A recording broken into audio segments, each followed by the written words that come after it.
And we are live again, live at 5 Central Time for another Sven-ology episode. Tonight, I'm very pleased to welcome Warner. Warner, welcome to my channel. Thanks for agreeing to come along, and I'm very much looking forward to our conversation.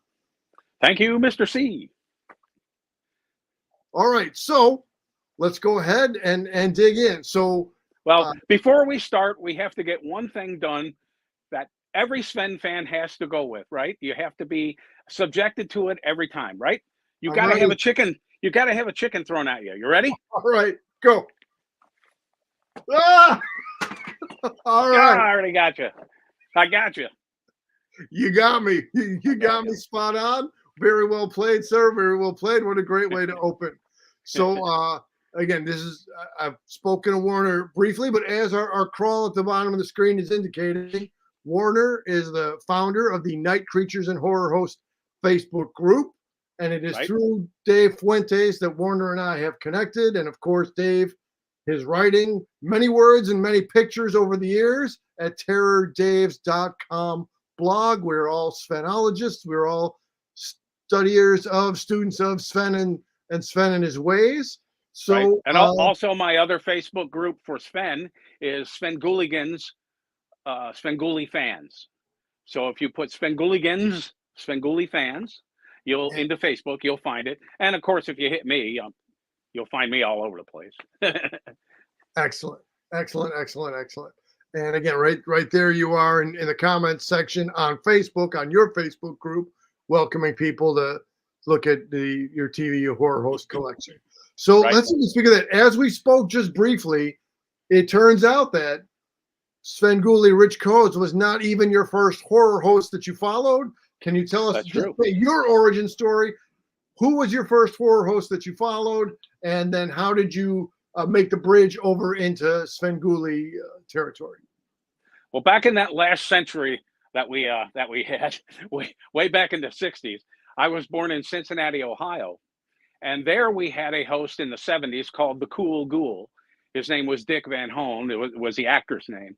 And that's the first horror host I'd ever heard of, as a little youngster.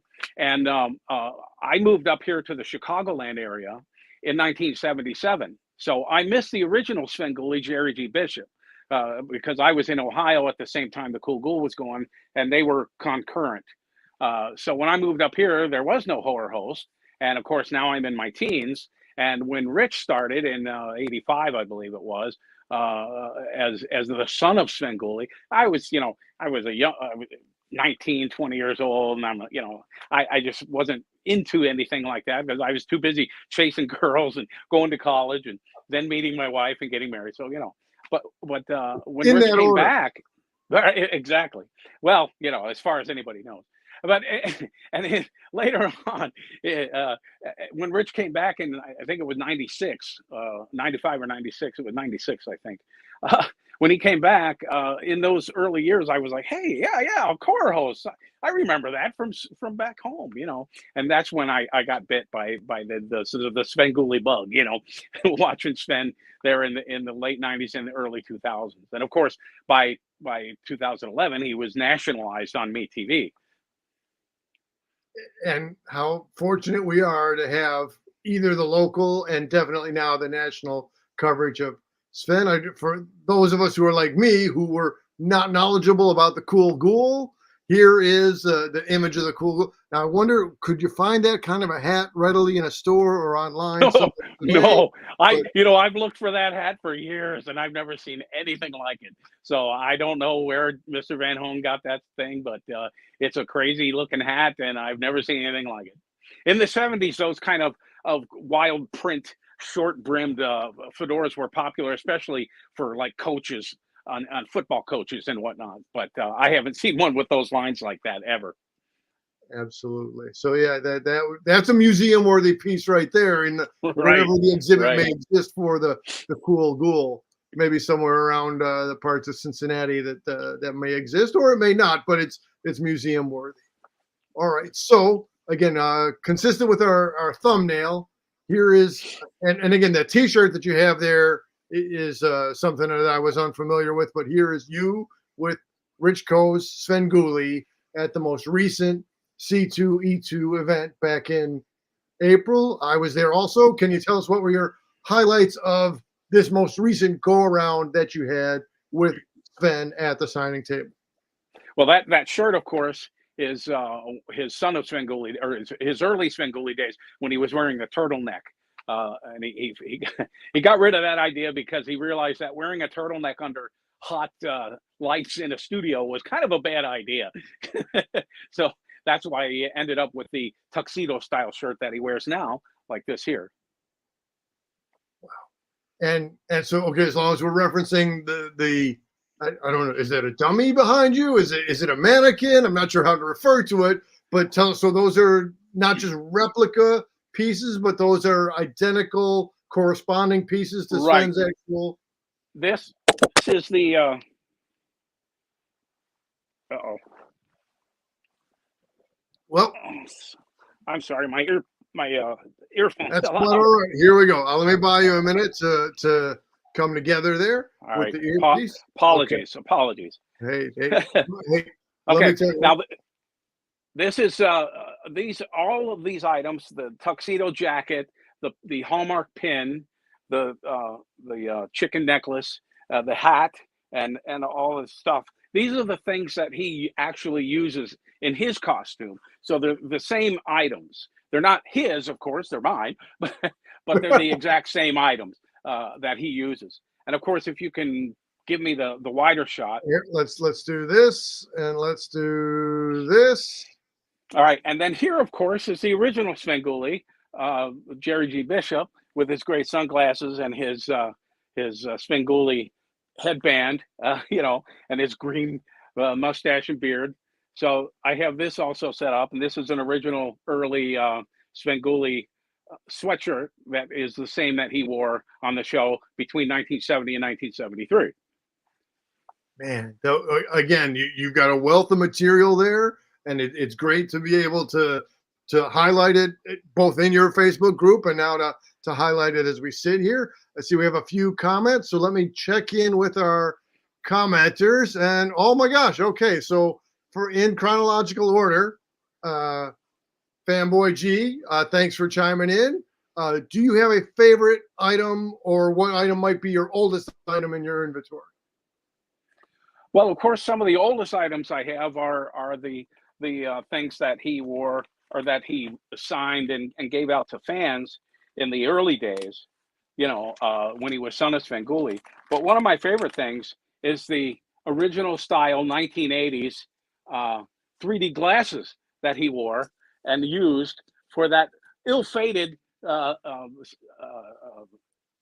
summer of '82, the Black Lagoon, famous and infamous event of the Creature of the Black Lagoon, Eric. The Creature of the Black Lagoon 3D show that fell apart and made him annoyed at it since forever. But these are the actual glasses that everybody in the fans went to go get at the store so they could watch it on the show. So this is one of my favorite items, actually. And of course, all the early stuff are his early palm cards that he would bring out, to sign for the fans. Here's one. Here again, let me come back to zeroing it. Oh wow. That was his early days. He signed that back in the late 80s.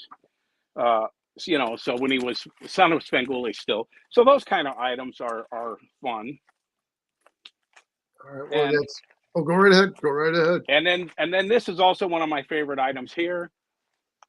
This is actually a Svengoolie TV crew patch that his crew wore on their shirts during the filming of the show. Man. And Sven himself has said, yeah, that's the ones they use. Where'd you get that? So I just happened to cross it over the years. So that's also one of my favorite things. And of course, that's from the 80s in the original show when he was on WFLD. But one of my favorite newer items is my chicken blaster. The likes of which I have not seen before. All right, so right? how does one find in this world, how does one find a chicken blaster? Well, naturally, I created this one myself out of a Star Wars toy blaster and then a rubber chicken, of course, and you know what it shoots, of course. It shoots ectoplasm. Oh, that is a Rich Codes level fun right there. That you and can't get any better than that. and of course, it's signed by Mr. Code. Here, let me get you in the highlight there. Let me get myself out of the way. But man, that is so. Talk about innovation. Talk about creativity. And Talking about when I ingenuity. when I showed him this, he was just cracking up. And then I gave him the ectoplasm joke, and he was like, He's like, I should have thought of that. I should have wrote that one. right, exactly. All right. Well, next on comments again, we're getting a wealth of comments early on here. Michaela, thanks for coming around to view again. Hey, Michaela, how you doing, Michaela? Michaela had been unfamiliar to me until a couple weeks ago when we had Sarah on, and so I've learned that Michaela's a big Sven-ologist, a big Sven fan in her own right. So great to have her along for the show. And here we are, Dave himself. Dave, appreciate you being around. Happy Father's Day to all the fathers, and here we go back to Michaela, fellow Ohio. Oh, Worcester. Okay. All right, very good. Ohio representation is good to have around. Now back to Dave throwing a Jim Campbell style question here with a bit of a stumper here, possibly. Do you have Cool Ghoul's quote, Cool Ghoul phantasmagorial funny phonograph record? I do. I think Dave knew that already, and he set you up. I don't know if he knew that or not, but I do have that record. It's a very wacky record, and I have an original one from the era. I actually had one when I was a kid, but it was long gone. I had to replace it. But I do have one, yes. Man, oh man, that's something. And here's Michaela again. Wow, she's hoping to get one of her Sven. Again, it's always check the appearances, but soon on the horizon will be the flashback weekend. So I'm anticipating Sven would be there for one of the next opportunities to get stuff signed. I haven't in the last few days checked the appearances tab on the website, but one of the most recent, possibly the most recent, was the baseball. Right, the baseball game, yeah. The Dave Thunder, didn't know for sure, but he had his suspicions. Dave's intuition stands solid. Okay. All right, we're current on the comments, so let's come back around to let me get going back here into the photo tour again. So again, you and Rich at the signing table, and so now this one here, back to the Volo appearance, which was relatively recent. Notice your shirt. Well, okay, so before I go speak on the Volo appearance, tell us about the shirt that you're wearing right now, and also the shirt that you had. Now they refer to it as a button-down shirt. In my head, I'm calling it a Hawaiian shirt. Yeah, it is a Hawaiian shirt, but it's a Hawaiian shirt style. It's a loose one, box ending and button down. So it's a nice shirt just to wear, out. Actually, you can wear it out to eat or whatever. It's kind of a nice little shirt, It doesn't have to be only conventions and appearances. Right. Yeah, I wear it. I actually wear it out to a lot of different things. I got 4 or 5 of them just to, make sure that, I can keep a couple of them in perfect shape in the bag. You know how collectors are. Right. Some collectors, or some of us are mint and box collectors, like the MIB channel and all that stuff. Okay. So then I was discussing with Dave a little bit. And so from Volo, which is where I had encountered Dave and all that stuff. So here's not you, but here's another bearded guy wearing the shirt. So I don't know, this guy, if you ever are watching, feel free to jump in the comments and say, hey, that's me. But just how, at different points when I'll grow out my beard, it'll be white coated also. So it's just, I guess, a sub profile of Sven fans of guys with the Hawaiian shirt and beards. That kind of happens when you get to your 60s like me. It kind of, the color goes away. Yeah, or earlier. You have a few years on me, but yeah, I still have some patches. At least I still got it all up here.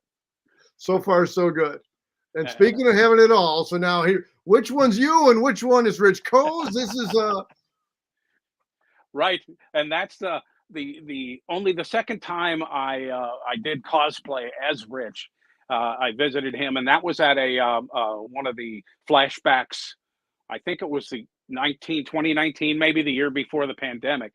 okay. And he was like, "Wow, that's good," because like I said, everything that I'm wearing is the exact same item that he's wearing.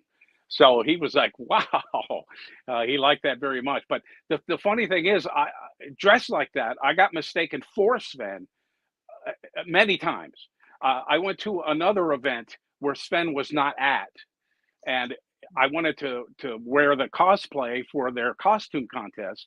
And when I went in to pay to get into the venue, the woman goes, "Whoa, what are you paying for?" And I'm like, "What do you mean? What am I paying for?" She goes, "Well, no, the guests are allowed to just walk right in." And I said, "Oh, ma'am, I'm a guy dressed like Sven. I'm not really Sven." And she looked closer. She went, "Oh, really?" So, And and at another event I went to, a security guard tried to get me in the back door because he thought I was Sven. He goes, "You're supposed to come back here," and I'm like, "I don't think so." So, then, it's actually a pretty good. I've been told it's a very good costume and very good setup for cosplay. so this is now a proven gambit, if you will, that works. Yeah, maybe that's how I'll become famous. I'll go around downtown Chicago and get in for free meals and stuff, being Sven. Just carry around the rubber chicken with you and see how that pans out. Right. I want to reference when we had Sarah on and she was saying it's not cosplay, it's a lifestyle.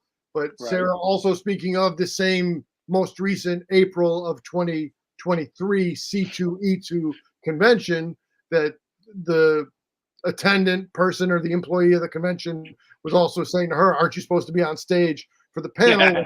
Led to Sarah's geniusly phrased commentary of, "You've been fooled by the wrong ghoulie." So it's good stuff. All right. Again, given hey Dave, if you're still there, here we are. Just there's you and Dave appearing on Dave's blog. Dave. Good. Sven and some of the top Sven followers. And Yep. there it is again. So I just said this a few minutes ago between you and I before we went live, and as it says right there, and in my conversations with Dave, that was a class act of you to fill that missing piece of Dave's inventory. That's something that was a sentimental piece from him. 1982 is a long time ago. A lot of these 3D glasses from 7-Eleven, like anything else from 1982, not all of them survived. So the same way that the value of a comic book or a magazine, or when something is more rare, its value increases. So along those lines, here you are providing Dave with a key previously missing piece out of his inventory. Dave was really super appreciative of that. So I'm secondarily super appreciative of that. So could you walk us through your decision process on that? So well, Dave, of course, I've obviously I've known Dave for years. I had been seeing him at events for a long time, going back.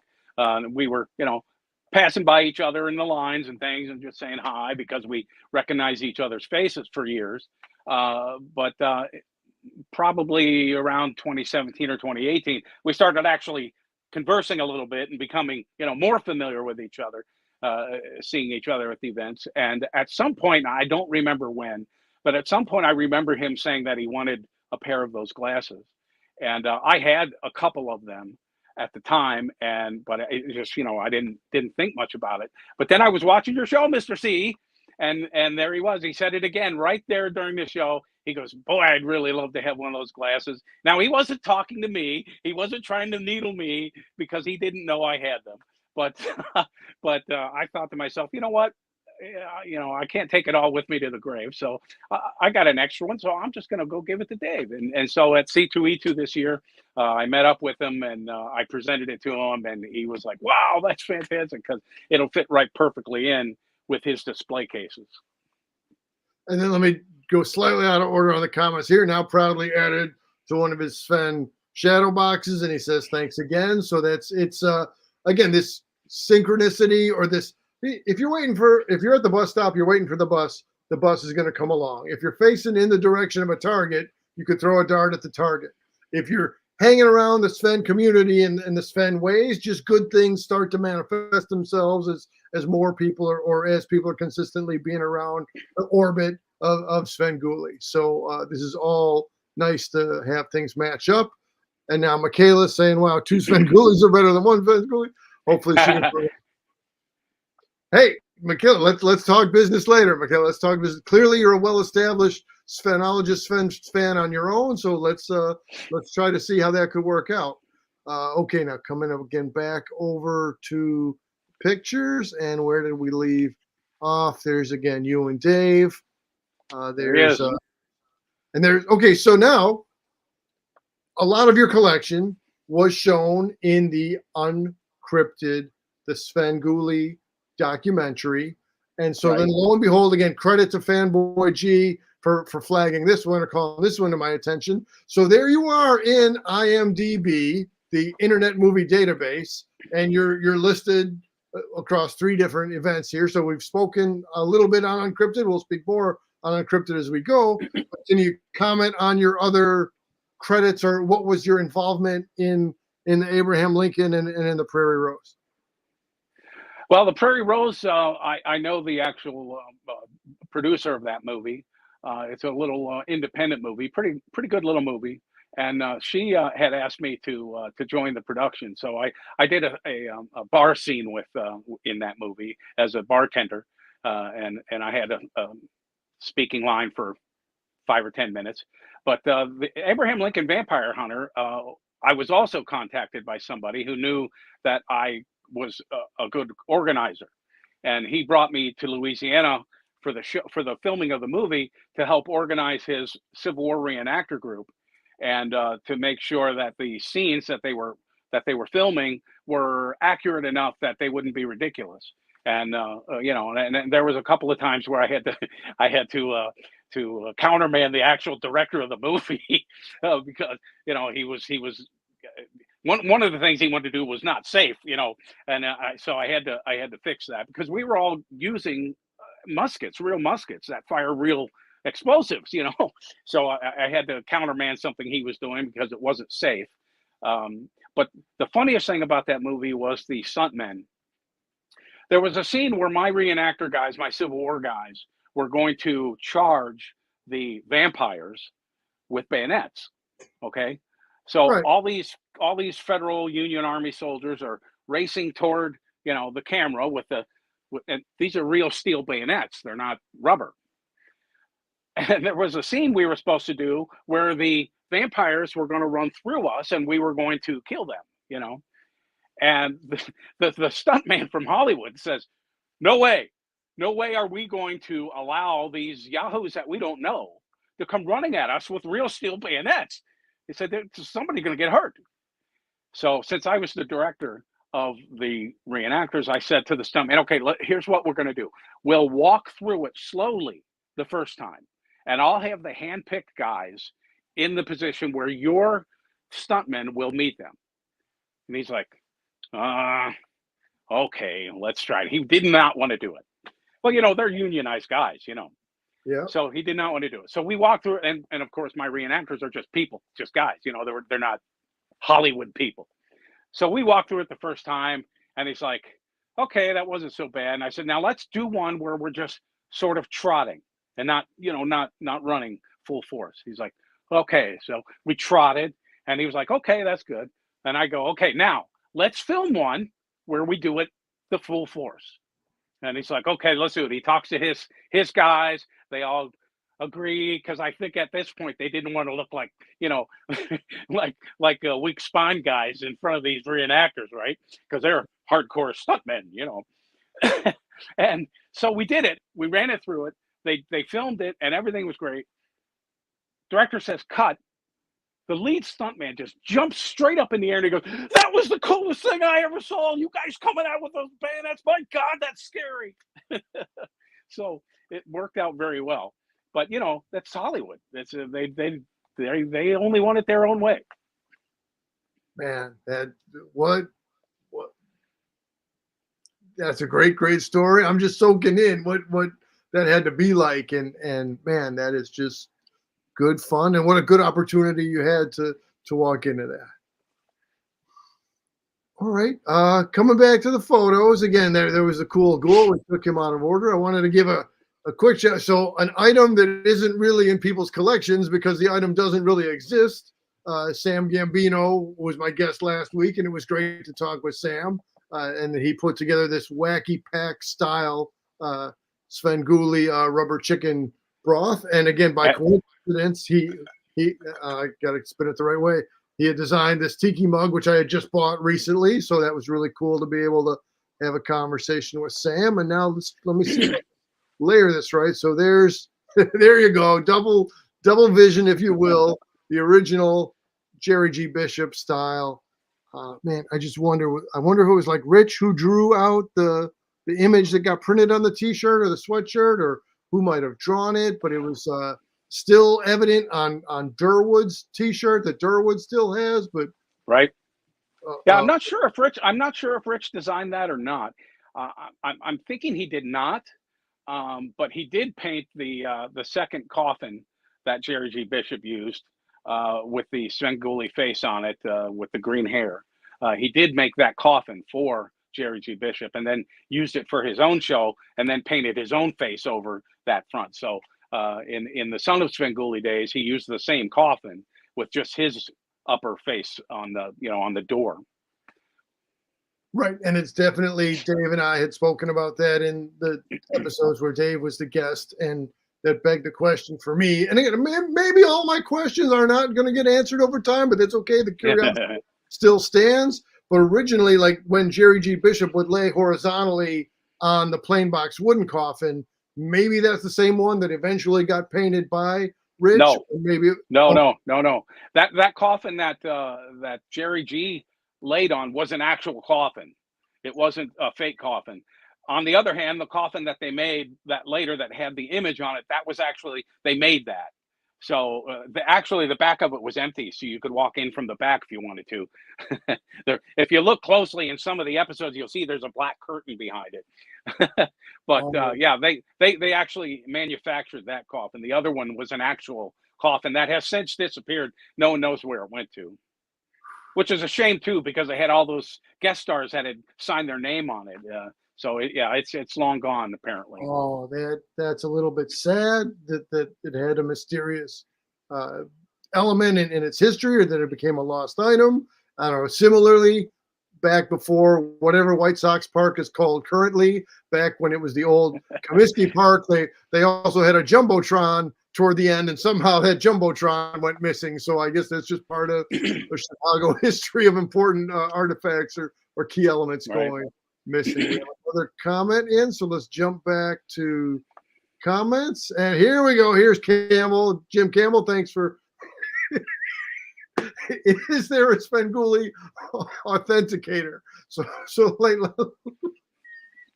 I guess that would have to be Svengoolie. Yeah, he's the authenticator. Possibly Jim Roach a little bit, but I would say gotta be mostly Sven himself. All right, or possibly other people around on the crew. All right, that was a good one, Campbell. Thanks for throwing that one in there.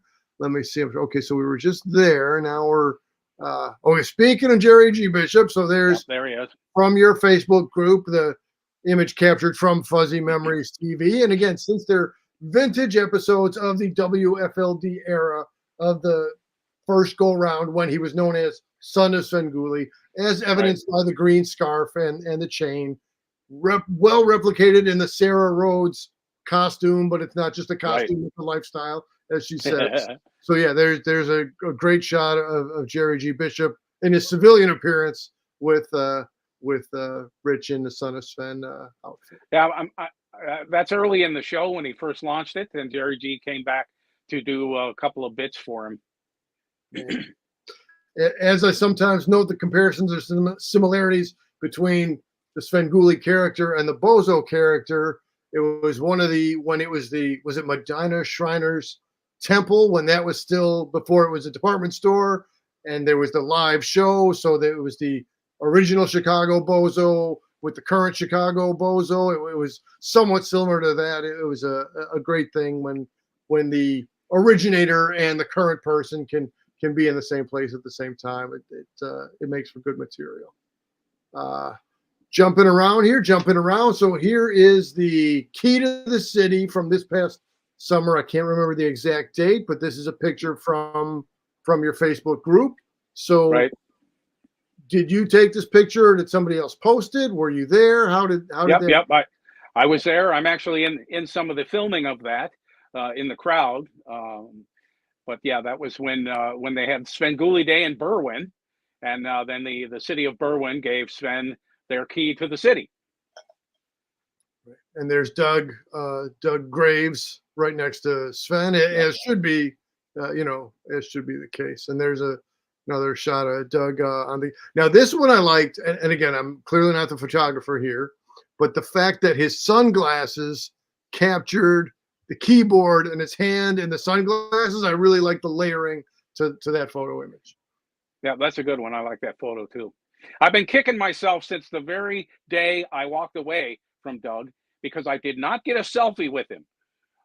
Well, as Dave had on his wish list of 3D sunglasses, maybe that may be on your horizon to get a selfie with Doug. I'm not a selfie guy usually. And when I went home, I'm looking through the pictures and I'm like, I was standing there talking to the guy for 20 minutes and I didn't take a selfie. Idiot. Are you able to summarize or give any highlights of that 20-minute conversation that you had? I don't think I should because we were talking some behind the scenes stuff over the years of his experience with the show, and I never really asked permission from him to talk about that kind of stuff. So I don't think I will.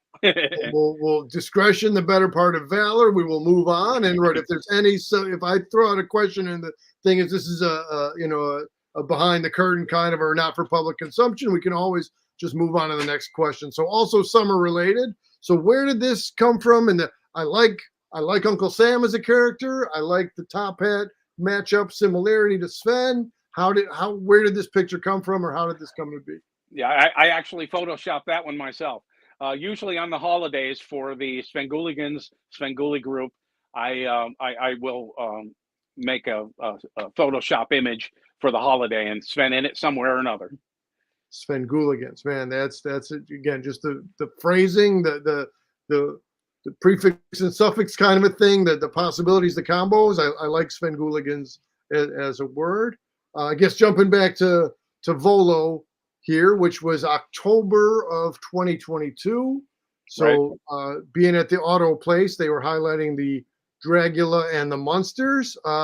What were your highlights of that day, of going back to October of last year? How did that work out for you? Well, that was a lot of fun event. It was one of those typical things where I walked in the room and I would have been like the 12th or 13th guy in line. And then I decided, I think I'm going to go get something. I go get something. And when I come back, I was the 230th guy in line. So yeah. I should have stayed. But I got to meet Chris, his producer. So that was nice. And of course, I got to meet Dave again and talk to Dave for a while. And I guess I got a couple of selfies with him at that time. And of course, you got to meet the big guy. So, yep, met Sven again and had him sign some items. So it was a great little event. That museum is fantastic.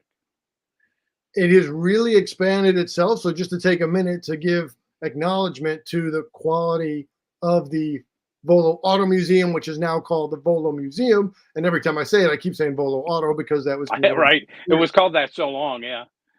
But so after the Sven interaction, and my partner in crime on that day, if you will, was J Spy. And so J Spy and I went around to the rest of the museum and the historical, the variety of things, the carousel over here, the World War I and maybe World War I, but definitely World War II pieces. So a bunch of different themes to explore around, and it's just a great place to spend a day or half a day. It is.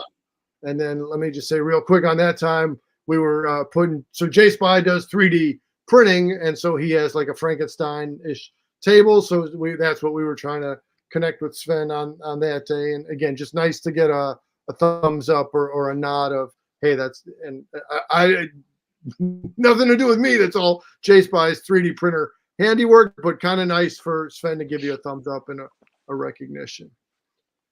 Now, 3D items, 2D items, as I'm looking over your vast collection of material, I'm realizing there's subcategories. You have a t-shirt subcategory, you have a articles or printed material, and again, Dave does blog work, and Dave also has been in the Scary Monsters magazine, so an actual paper magazine.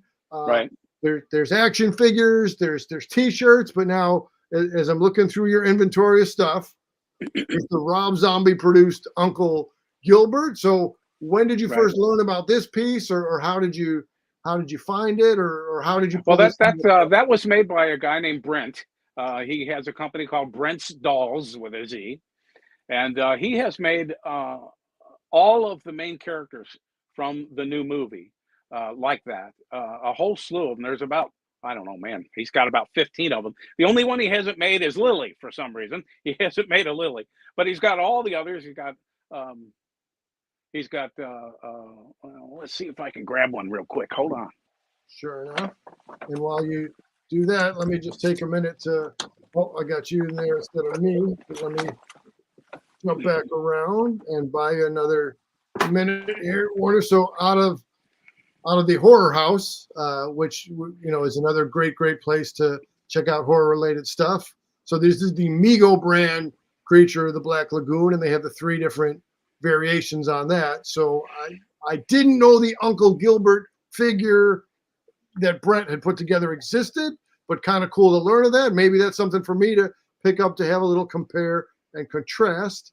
But let's have you come back in. Okay, and this is his Herman. This is the bigger Herman. He's got a smaller one like the Mego, but this is the 14-inch one. And as you can see, it's a very great likeness. Oh, that is high level, well done. We often speak of the details are what makes a thing spot on, and that is such a well captured Herman Munster face. And that's of course the new one from the new movie, The Munsters by Rob Zombie. And he's got the 8-inch one as well, but this is the larger one. And I have all the other ones. They're boxed up right now, so I don't really have them quickly handy to grab them. Right. Well, but when your collection is so vast, it's hard to have everything on hand. Not a Sven-related item, but again, going back to when Fanboy G and me were young, he definitely had this guy. So what memory lane, nostalgia, this was a relatively unique toy of the 70s. Did you pick this up as a younger person? Did you pick this up as a grown person? Right, I had that one when I was a kid. The blood bat. There was in that little pocket there in the middle. It had blood that would curdle up and bubble up in there. Of course, all of them today, the blood has long since dried up. So if you found one with blood in it, it would be quite a thing. But yeah, those, and the thing, it's like 20 inches wide. It's not a teeny little thing. They were pretty big. So yeah, but we were all monster kids in the 60s and 70s, and there was all those models, the Aurora kits and every Famous Monsters magazine and Creepy and Vampirilla and Eerie magazines. I've got all the Vampirillas #1 through all the way till it ended in 113. And that #1 is worth $800-900 now. It's crazy. But we were all monster kids watching the Munsters, going to see the movies, and it was just great. Absolutely. And again, part of that rerun culture, things had their original run, a lot of shows, and to bridge into one of your other interests of Star Trek. Star Trek had 3 seasons, Batman had 3 seasons, Munsters, and also Addams Family had a limited number of seasons. I looked at them, right. Just I was like, how could you get so much material out of such a short runtime compared to your Bewitched or your I Dream of Genies? But wow, it was great to have those, and that they just in an ongoing way that they play on in the reruns. It's great to be able to still connect with that material. Well, of course, one of the things about those shows is they had anywhere from 20 to 27 to 29 episodes a season. in those days. It's not like the shows that you watch on streaming now where they have a whole 8 episodes and they finish the 8th episode and all the actors are like, whew, that was hard. Back in the 70s and 60s, they were having 29 and 30 episode seasons, and doing 2 or 3 years in a row like that. Man from Uncle had 4 seasons, and the 4th season was only 15 or 14 episodes, but the other ones were 28, 27 episodes. And so they were practically filming all year long. They only had a month or so off, and then they were back at it again. It's not like these actors today where they do something for 2 or 3 months and then they get the rest of the year off. Times have changed. I'll have to be honest. My knowledge of Man from Uncle is really limited. But what I know, or what I believe I know, is that with the UNCLE, that was an inspiration, or at least a partial inspiration, for the guys over at Marvel Comics, which had to be Stan Lee and crew to come up with Agents of Shield, to have the spelling out of Shield be represented. Yeah, Uncle stood for the United Network Command for Law Enforcement. There it is. Or law and enforcement, depending on which which thing you were looking at. They had the "and" in there, or sometimes they dropped it. I won't embarrass myself I should have prepped better to recreate what Shield stands for exactly, but it was one thing in the comics and a different thing in the movies. But we'll leave that be for another time. But again, just off of your Facebook group here, so total of 171 picks, or 171 more picks. So I mean, that's a wealth of Star Trek material also. So again, you're just those pictures, by the way, for your audience sake, those are all autographed. So every one of those pictures, and I have more than that now, by the way, I have put a few more up since then. So all those Star Trek photos are all autographed by the actors. That's a lot of time, a lot of investment, or I respect the commitment to the long game in assembling all of that. That's great work. Great work. All right. So here we go. Sponsored by Sound Growler Brewing. This was back to pretty recent. So the Christmas Mystic Market, was this an event you were at or something? Right. Okay. So tell me, what did I miss since I wasn't there? Well, that was at that's a microbrew bar, and they make some pretty nice beers there. Sven was there last year. And that's where I got this standee here, this one here. I got that autographed. He hadn't seen one before. It was the first time he'd ever autographed one. So of course I saw Nanette and all the other crew there. So it was a lot of fun. And Jim was of course there, and welcomed everybody in to have Sven sign everything for everybody. So it was a lot of fun. A true pioneer getting him to autograph something he had not previously autographed. So there's a happy holidays from the crew. It looks like it's a Archie McPhee style rubber chicken in a Santa outfit going in the stocking there. The classic Sven bit. He's got the green shirt on under the red coat. Right. So this is the Santa. That's when he calls himself Sventa Claus. Yep. And hey, it's important for him to be able to diversify his personas or his lifestyles. Coming up next, again, since it's over a year ago now, but our first Sven tribute episode was on the Fanboy Cantina channel, and then this current year, most recently when Dave came on as a guest over multi-episodes. So just glad to know other people are taking stock to recognize Sven's birthday. It's definitely important to give Rich Coe some recognition. Without Rich Coe, without Jerry G. Bishop, it wouldn't have gotten started. But without Rich Coe, we wouldn't have the years of Sven entertainment and Sven engagement that we had. Correct. Okay, what do we have here? There's nobody I'd rather share a coffin with than you. So this was just you pulled this off of the Meet TV image. Was this a special time of year? Yeah, that one was Valentine's Day. Of course. And whichever season and holiday it is, we have to stay within that Svengoolie humor of puns and all that. Of course. Okay. Now, from the past to the soon pending future, so the FMP Frank Miller Productions, I'm guessing that's what the P is for, or So soon to come out, but I don't have an exact release date. There'll be, as was before, when Dan DiDio was head of DC Comics. He was a Sven fan, and that story is chronicled by Dave and other people that Dan approached Sven, and that turned into the collaboration that turned into the Sven comic. And now that Dan is no longer with DC, but he's with Frank Miller, so here we're able to see Sven coming again. What do you know about the comic that's soon to come out, or what can you tell us? Or if that material, if that's just wait and see, then we can say wait and see. Well, yep, it's going to be a sort of a time travel story about Sven going back in time and trying to fix something. And it's going to be a two comic book series. And I think the next one, the first one is coming out in July, I think next month, I think. I got to check. I don't recall right offhand, but I think it is next month already. And then the next one will be out a couple of months later. So, yeah. Well, whoever the artist is on this will have to, I can't wait for the book to come out. The credit to the artist. That's kind of an ominous figure in the shadows behind Sven there. Right. Exactly. Yep. Alternate cover or a different cover, but that's the second issue there. That's supposedly the second issue. As Dave had mentioned, there's Svenny right off the shoe there, and as a long time Tombstone fan, I'm looking forward to Tombstone having some good screen time or a good page count within this book. That brings me to one of my other questions that I like to ask everybody that comes on.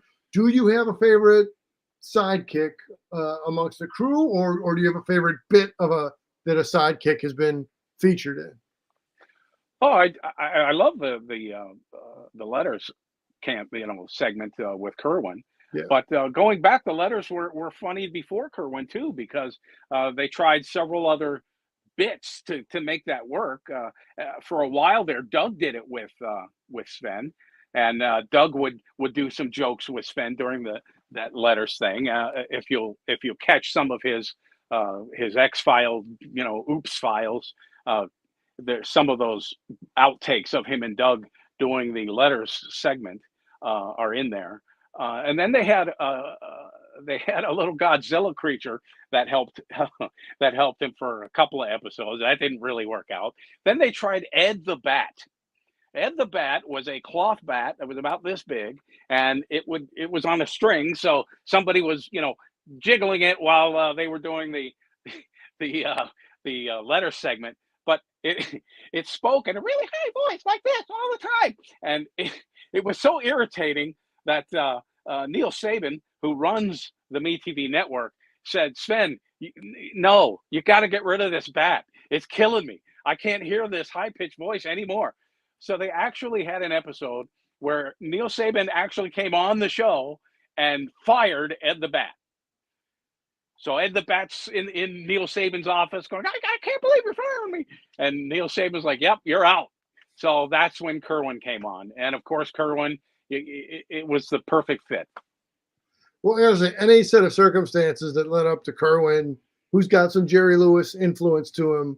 And it took me a long while to realize that there was a Jerry Lewis influence in Kerwin. But any set of circumstances that led up to Kerwin being featured or being the current guy, that's a good, I'll take it. Right. But I got to say, for that little glimmer of time, I was not against Ed the Bat. I'm not the person that gets to decide these things, absolutely.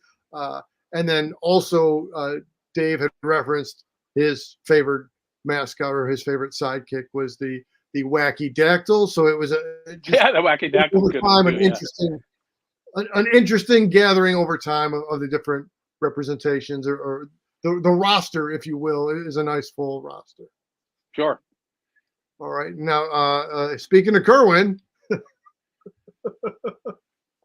so you had an idea in your head around March something or Yep. The end of March. That's an April Fool's Day joke.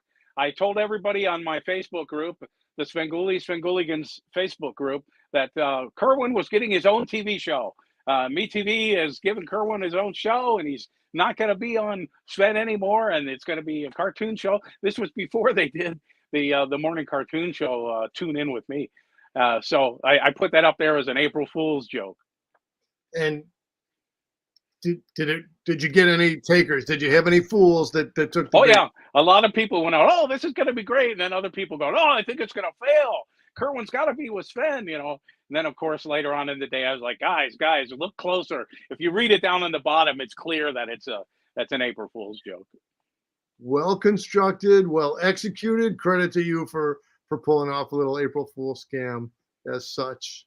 That's another one too. Yeah, I on that April Fool's joke, I took a copy of the Daily Herald, the Chicago newspaper, and I fixed it around a little bit, and I put Sven in there claiming that he was going to wear green hair from now on in homage to Jerry G. Bishop. He was going to get rid of the brown hair or the dark brown hair and wear a green hair from now on. So that was another April Fool's joke that I put up there.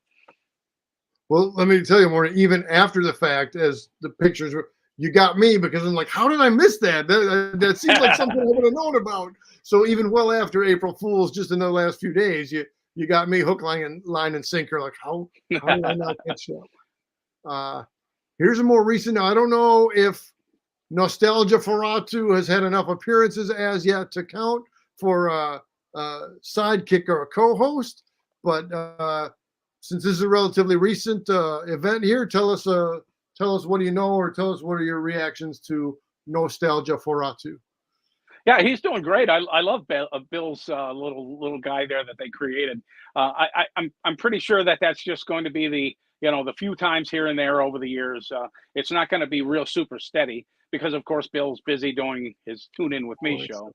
Bill left. But that's a great funny character, and boy do they interact well. They really play off each other very well. And but I think that of course they're doing that because they've got the extra half hour to fill now, right? The show at a month ago it went to 2.5 hours, so they have to put some more stuff in there, and there's only so much of the old stuff you can dredge up and put in there. So right. Yeah, the Nostalgia Ferratu is a great little addition. I think it's a challenging mix. Again, there are those who like to revisit the older segments or give the newer audience some first-time exposure to the older segments. But yeah, I think it would be one of the problems that they're running up against with the older segments is, of course, that a lot of those segments were spoofs of Chicago TV commercials. Yeah. So, if you're pulling out a spoof of a Chicago TV commercial from 1987, there's people here that weren't even born at that time, and they're watching this spoof going, I don't get it. I don't get it. So they can't really dredge up too many of those spoofs because they don't quite translate to the new stuff. Right. The source material would be lost. The historical Chicago source material would even be lost on plenty of current. Yeah, all the Chicago fans would go, oh, yeah, I remember that. But somebody who's in, Albany, New York would be going, what? Yeah. What is it? And now if we can key in on a prop piece here. So it looks like Nostalgia Ferratu is carrying a candelabra. And can we use that as a bridge into your piece right there? Oh, here, 3D. let me give you the one shot. And yeah, but 3D. We can't get the picture in 3D, but we can get 3 candles in 3D. Yeah. This is actually the same style, Halloween decoration that Sven has on his show and that Nostalgia Ferratu was holding. This is also another one that he often has on his desk when he's doing the mail segment. This is the test tube thing that's going off like this. So that's why I have these in the background here for you guys today. And I appreciate, and I believe the viewers are appreciating that you're sharing your vast collection. Again, we have a wealth of pictures here and a wealth of items in your inventory. So let's go on here. So again, let me do a quick run through. So from your Facebook, there's the creature. There's some monster masks. There's some Archie McPhee ornaments. The Sven sweater. So let's do this. How about I'll pull that over. Let me buy you a minute here to get situated. So Warner had offered something that I'm looking forward to in the coming seconds. Here he's just going to reset, and we're going to pan around his inventory room.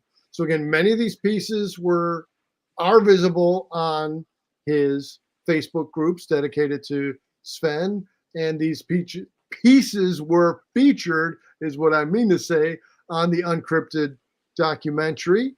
And if we're good to go now, we're still steadying the camera a little bit, and that's fine. So there's a Bella down in the corner. There's a Munsters, plushie Munsters, non-plushie Munsters. Oh, okay. So now we got some Munster masks. Definitely. I don't know. Are those books or videos up in the upper corner? Yep. Those Munster masks. And then, of course, here is a great Sven painting that a friend of mine did, and of course, Sven has signed. That's great. And then that looks similar to the Chris Jones artist, Sven, Yep, but it's very similar style. So, and it's a different artist that's done this. Right, it's a different artist. Then that's whether you meant to do it or not. That's a great angle coming up from under the creature, man. That is really, really good. Again, sometimes the 3D stuff is different from the 1982 3D stuff, but look at the details making a thing. Let me get me out of here and let me get you. Oh, here. Let me switch around. Let me get the close up on that. Wow, just that is such a well put together creature. And then you got the creature movie poster right there under it. Man, this right here is the Munsters Day card. It's in the window card, and it's actually signed by all the Munsters. Oh man, that's precious. But yeah, let's go back up to the creature from the Black Lagoon. Look at it, hand with the pseudo seaweed hanging off of it. Yeah. Yeah. Man. And it's like he's coming out of the wall there. That is so good. That is so good. I know there are a few replicas of the actual costume, and recently in the last few years, one of them was shown at the Los Angeles Museum of Natural History. But that's a great piece right there. And so now we're looking at, as we said, there's many subcategories. Now we're in the bobblehead and action figure section. You've got Sven in the group pack with the other Mego-like guys, and all moving down here. Are those the those back there are the Soaky bottles. Bottles. The college Colgate Soaky bottles from the 1960s. All of these back here, these back in the back, those are the originals from the 1960s. Those are really hard to find. Yeah. I know at the Brewed Coffee House there are also some of those in one of the display cases, but that's great that you have them. Again, the cross pollination here, a little bit of a Trek and a little bit of flying rubber chicken right there. Next over, there we go. Regrouping the masks. Could you walk us through the mask up top? Is that a Frankenstein? Yes, it's hard for me to see because this phone, it's the phone. I can't switch it the other way. So up there, right. Of course, I've got, there's, of course, a rubber chicken in a Santa Claus suit.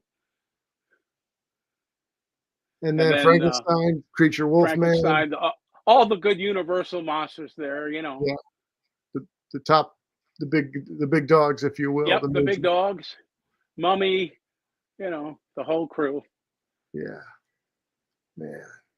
And then, of course, I got the other Frankenstein version there. He looks a little intentionally beat up by design. It doesn't look like it's a worn down piece, right. But he's showing he's a stitched together kind of a guy. And now these two fellas are Daniel Roebuck. I don't know if you know, but Daniel Roebuck did his own little horror host thing for a series of videos that he made. So that's what that is, Daniel Roebuck, his Dr. Shock, I think he called himself there. Dr. Shock. And this is signed by Daniel Roebuck, the actor who played Grandpa in the new Munsters movie. Oh, that's really, really cool. Daniel Roebuck. Again, I've just noticed there's a comment sitting. So, oh, hey, Nanette. Welcome, Nanette. There's Nanette. Hey, Nanette.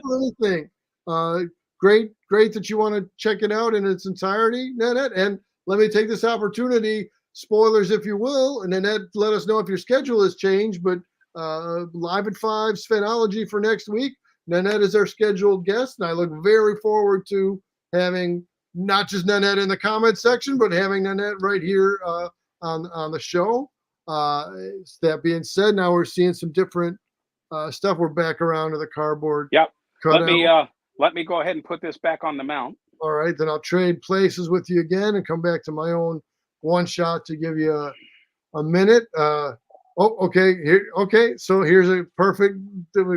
Okay. Hey, again, my goal is to in YouTubeville, in YouTube land, to pull together different people who have different experiences with Sven and the Sven community. So Nanette's been gracious enough to say she'll come on. So now we've had, just originally just J Spy and me on this channel relating the Volo story.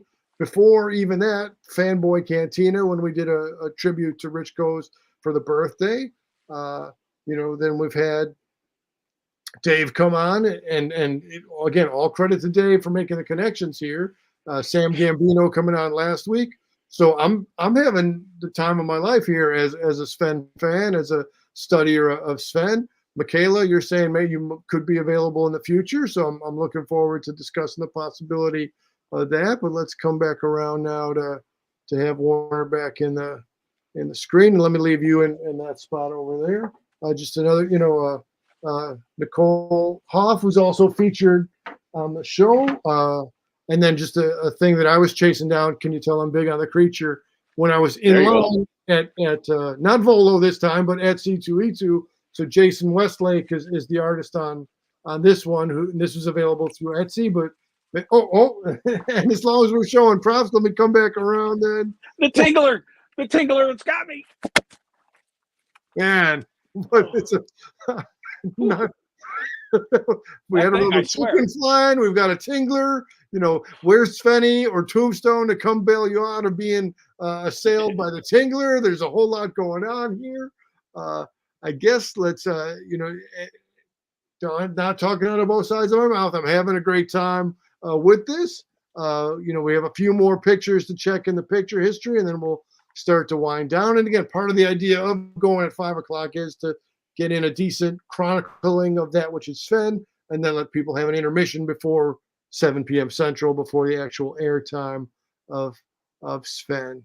So again, we got some enamel pins are another thing that's featured in the I Have a Store. The Sven art, clearly across time, you've amassed a wealth of material. Right there, 79 to 09, the 30th anniversary. I'm sorry. This is from the Lego convention earlier today. So let me get that out of the way. But again, just your T-shirt stock is impressive. So this is again a 40th anniversary piece. I so love the image of the giant kaiju style rubber chicken coming after Sven. It came from Berwyn. This one has established 79. Just again, a great visual, a great logo on the T-shirt here. This one, again, I haven't seen before, so I'm just appreciative to be able to dig into your material. So walk us through your T-shirts a little bit, and like either how did you get them, or is there a little story behind each of them or all of them? Well, of course, the 40th anniversary ones, those were all sold, in what was it, 2019, I suppose, when he did his anniversary. There were 4 of them, I think. Those are they only sold those for a short time, so there's not a whole lot of them out there. And of course, the older ones I have gotten over the years, here and there. But that one, that Thunderbolts one, is actually there it is. That's the jersey that the Chicago Windy City Thunderbolts wore during the game. I think it was 2013, I think. So I got a hold of one of those. I was trying to get one for this game that they just played last couple of weeks ago, and I haven't gotten one yet, but I'll get one eventually, I'm sure. And that's an older one. That's from the 90s, early 90s, when he was still wearing that red sweater, the red turtleneck.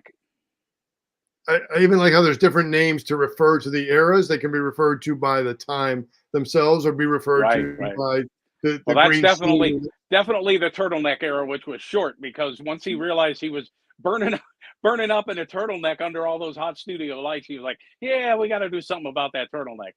maybe one time, just as a thing, I'll put on a red turtleneck for our show over here. But all right. So our partner channel here, Fanboy Cantina, jumping in with some comments. Nanette has to say, Dave and Warner are the true archivists. LOL. See, it's good to have Nanette in your corner or in our corner because it's important to be warned. Okay, Fanboy dropping in some positive commentary, and their beautiful designs all around on the tees. Fanboy, thanks for coming around into the comments. So again, clearly, like when you cover a C2E2, you can't cover the entire convention. When you cover the oddities and curiosities expos, you can't cover the entire thing. When you cover Flashback Weekend, you can't cover the entire thing. You can't cover the entirety of your collection, Warner. But I think we've had a decent cross sample. Are there? Right. Oh yeah. I have about 12 other boxes full of stuff that I got no place to put them up. So, and my wife is already mad enough at me that I'm leaking out into other rooms. So, so, I have a lot of stuff I just can't display. Wow. And we've had that talk with our other pal, Casual Crafter, about his doing the customized paint jobs on the Mego characters, right? There's only so much room in the house. And again, clearly I have no affiliation with the broadcast museum downtown over here, but I was just saying there is, between the material that's stockpiled at the studio and between the stuff that's in your collection, there's definitely enough pieces that could be made into at least a temporary exhibit to be at some kind of museum. But again, it's great to have the wealth of the material and the wealth of that stuff. Warner, I tell you what, this is I'm glad you agreed to come on. I'm glad, and credit again to Dave for making the connection between us here. I super appreciate that you came on. I look forward to staying in touch as new pressing Sven material comes to us in the future. Do you have any? Well, and please do, as we're closing out, please do plug your Facebook groups again and give us any parting words that you have. Right. Well, my Svengoolie Facebook group is Svengoolie Fans Svengooligans. Svengoolie Fans Svengooligans. If you look it up, just put Svengoolie in your search, and it'll show up in there. It's the second biggest Svengoolie fan group on Facebook. We have nearly 50,000 members right now.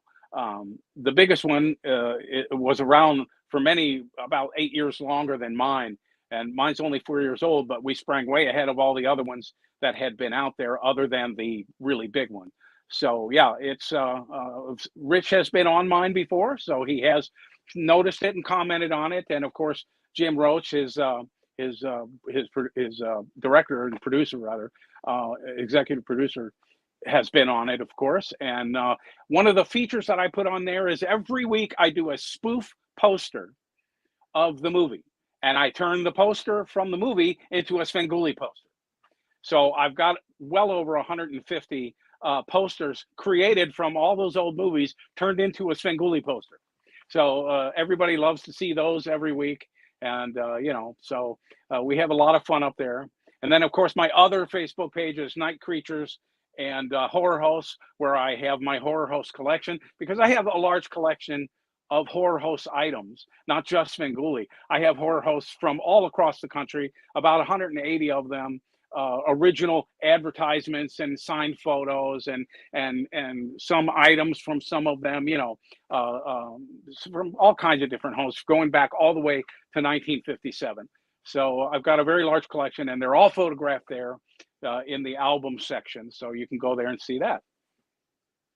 I appreciate your energy, your commitment, your enthusiasm for all this. A couple comments have popped in, so let's see, what do we have in these? Let me scroll around here. Nanette has to say, I know the feeling. I can only have so much area dedicated to Sven. Thanks again. And spoof posters are so much fun. So all right, maybe we're gonna have to come back and revisit spoof posters in some kind of way in the future. But Warner, let me clear the comments and clear the picture here, just so we can close out. Again, I'm at a little bit of a loss for words, but I super appreciate this conversation.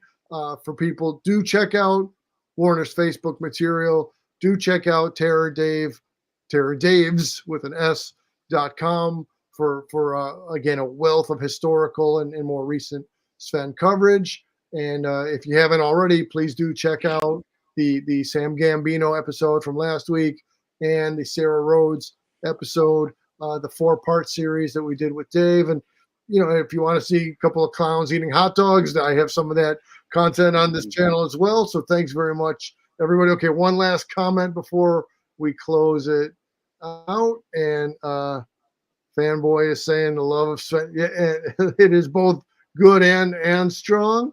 Again, shout out to, please do check out Fanboy Cantina channel. Yes, yay to Sarah, yay to Dave, yay to Warner, yay to Rich Coes, yay, a round of yays. Much appreciated, everybody. I'm going to go ahead and close us out. Warner, thanks so much again. And please do come back next week or catch us in replay for the continued study and celebration of that, which is Sven's Fanboy Cantina says thanks for being here as a closer. So thanks. And that's all for this time. Yep. Thank you.